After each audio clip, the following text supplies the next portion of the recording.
आज मैं श्रीमद् भागवत गीता के 9वें अध्याय के अर्थ पढ़ने जा रही हूँ। कृपया आप सभी ध्यान पूर्वक सुनेंगे और इससे लाभ उठाएंगे।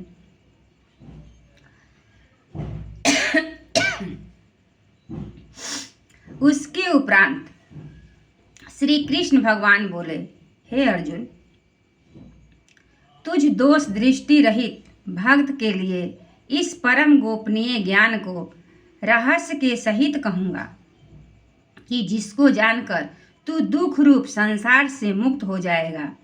यह ज्ञान सब विद्याओं का राजा तथा सब गोपनीयों का भी राजा एवं अति पवित्र उत्तम प्रत्यक्ष फल वाला और धर्म युक्त है। साधन करने को बड़ा सुगम और अविनाशी है। हे परम तप, इस तत्व ज्ञान रूप धर्म में श्रद्धा रहित पुरुष मेरे को न प्राप्त होकर मृत्यु रूप संसार चक्र में भ्रमण करते हैं। हे अर्जुन, मुझ सच्चिदानंद घन परमात्मा से यह सब जगत जल से बर्फ के सदृश परिपूर्ण है और सब भूत मेरे अंतर्गत संकल्प के आधार स्थिर है।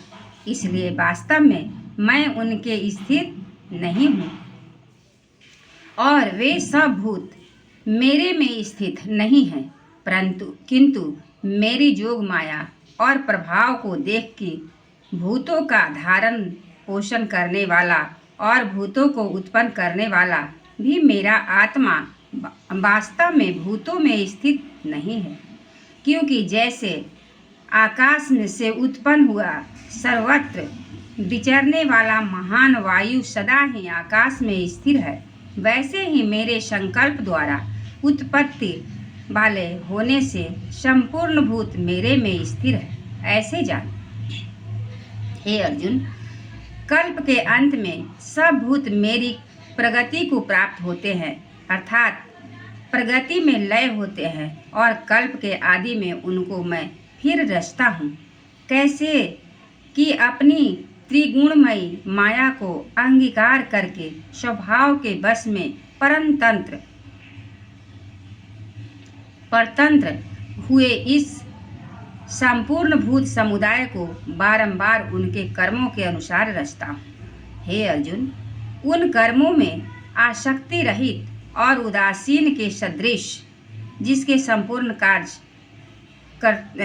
कर्तृत्व भाव के बिना अपने आप सत्ता मात्र से ही होते हैं, उसका नाम उदासीन के सदृश है। स्थित हुए मुझ परमात्मा को वे कर्म नहीं बांधते।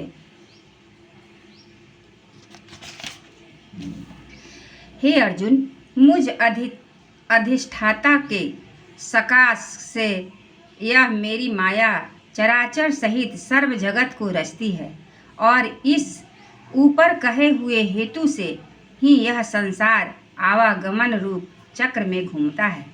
ऐसा होने पर भी संपूर्ण भूतों के महान ईश्वर रूप मेरे परम भाव को न जानने वाले मूढ़ लोग मनुष्य का शरीर धारण करने वाले मुझ परमात्मा को तुच्छ समझते हैं, अर्थात अपनी जोग माया से संसार के उद्धार के लिए मनुष्य रूप में विचरते हुए को साधारण मनुष्य मानते हैं, जो कि वृथा आशा, वृथा कर्म और वृथा ज्ञान वाले अज्ञानी जन राक्षसों के और असुरों के जैसे मोहित करने वाले तामसी स्वभाव को, जिसको आसुरी संप्रदाय के नाम से विस्तार पूर्वक कहा गया है। गीता के 16 श्लोक 4 श्लोक और 21 श्लोक में कहा गया है। परंतु हे कुंती पुत्र, देवी प्रकृति के आश्रित हुए जो महात्मा जन हैं, वे तो मेरे को सब भूतों का सनातन कारण और नाश रहित अक्षर स्वरूप जानकर अनन्य मन से युक्त हुए निरंतर भजते हैं। वे दृढ़ निश्चय वाले भक्तजन निरंतर मेरे नाम और गुणों का कीर्तन करते हुए तथा मेरी प्राप्ति के लिए यत्न करते हुए और मेरे को बारंबार प्रणाम करते हुए सदा मेरे ध्यान में युक्त हुए अनन्य भक्ति से मुझे उपासते हैं। उनमें कोई तो मुझे विराट स्वरूप परमात्मा को ज्ञान यज्ञ के द्वारा पूजन करते हुए एकत्व भाव से अर्थात जो कुछ है सब वासुदेव की ही हैं इस भाव से उपासते हैं, और दूसरे पृथकत्व भाव से अर्थात स्वामी सेवक भाव से और कोई बहुत प्रकार से भी उपासते हैं। क्योंकि क्रतु अर्थात स्रोत कर्म मैं हूँ, यज्ञ अर्थात पंचम महायज्ञ आदि अस्मात् कर्म मैं हूँ, स्वधा अर्थात पितरों के निमित्त दिया जाने वाला अन्न मैं हूँ, औषधि अर्थात सब वनस्पति मैं हूँ, एवं मंत्र मैं हूँ, घृत मैं हूँ, अग्नि मैं हूँ, और हवन रूप क्रिया भी मैं ही हूँ। हे अर्जुन, मैं ही इस संपूर्ण जगत का धाता अर्थात धारण पोषण करने वाला एवं कर्मों के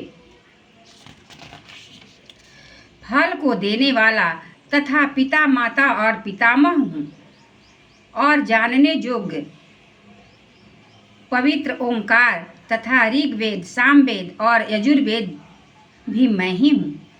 हे अर्जुन, प्राप्त होने योग्य तथा भरण पोषण करने वाला सबका स्वामी शुभाशुभ को देखने वाला सबका वास स्थान और शरण लेने योग्य तथा प्रति उपकार न चाहकर हित करने वाला और उत्पत्ति प्रलय रूप तथा सबका आधार निधान और अविनाशी कारण भी मैं ही हूँ। मैं ही सूर्य रूप हुआ तपता हूँ और वर्षा को आकर्षण करता हूँ और बरसाता हूँ। और हे अर्जुन, मैं ही अमृत और मृत्यु एवं सत्य और असत्य भी सब कुछ मैं ही हूँ। परंतु जो तीनों वेदों में विधान किए हुए सकाम कर्मों को करने वाला और सोम रस को पीने वाले एवं पापों से पवित्र हुए पुरुष मेरे को यज्ञों के द्वारा पूजन स्वर्ग की प्राप्ति को चाहते हैं, वे पुरुष अपने पुण्यों के फलस्वरूप इंद्रलोक को प्राप्त होकर स्वर्ग में दिव्य देवताओं के भोगों को भोगते हैं। वे उस विशाल स्वर्ग लोक को भोग कर पुण्य क्षीण होने पर मृत्यु लोक को प्राप्त होते हैं। इस प्रकार स्वर्ग के साधन रूप तीनों वेदों में कहे हुए सकाम कर्म के शरण हुए और भोगों की कामना वाले पुरुष बारंबार आने को प्राप्त होते हैं, अर्थात पुण्य के प्रभाव से स्वर्ग में जाते हैं और पुण्य क्षीण होने से मृत्यु लोक में आते हैं। एक बार बोलिए श्री कृष्ण भगवान की जय, विष्णु भगवान की जय, विराट रूप की जय, सब देवतन की जय, सतगुरु महाराज जी की जय।